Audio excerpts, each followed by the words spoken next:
അങ്ങനെ കാത്തിരിപ്പിനൊടുവിൽ രുദ്രം എന്ന ചിത്രത്തിൻ്റെ ആദ്യ ഷോ കഴിഞ്ഞ് ഇപ്പോൾ ചിത്രത്തിൻ്റെ ആദ്യ റെസ്പോൺസൊക്കെ പുറത്തുവന്നുകൊണ്ടിരിക്കുകയാണ്. ആ ഒരു അപ്ഡേഷനാണ് ഇന്നൊരു വീഡിയോ ഭാഗത്ത്. വീഡിയോയിലേക്ക് വരുമ്പോൾ വീഡിയോ ലൈക്ക് ചെയ്യുക, ചാനൽ സബ്സ്ക്രൈബ് ചെയ്യാൻ വേണ്ടി ശ്രമിക്കുക. രാജീവ് ബി ഷെട്ടി, അപർണ ബാലമുരളി എന്നൊക്കെ പ്രധാന കഥാപാത്രങ്ങളായെത്തി ഇന്ന് റിലീസ് ചെയ്ത ചിത്രമായിരുന്നു രുദ്രം. എല്ലാ സിനിമാ പ്രേമികളും ഒരേപോലെയായിരുന്നു ചിത്രത്തിൻ്റെ റിലീസിനായി കാത്തിരുന്നത്.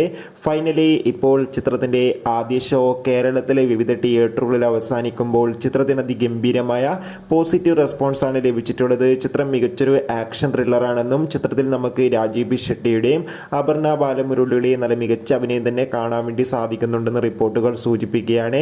എന്തായാലും രുദ്രം എന്ന ചിത്രത്തിൻ്റെ കൂടുതൽ റെസ്പോൺസിനായി നമുക്ക് കാത്തിരിക്കാം.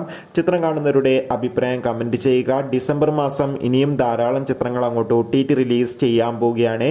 നമ്മുടെ ചാനൽ ഭാഗം പരിശോധിച്ചാൽ ആ വീഡിയോയ്ക്ക് നിങ്ങൾക്ക് കാണാം.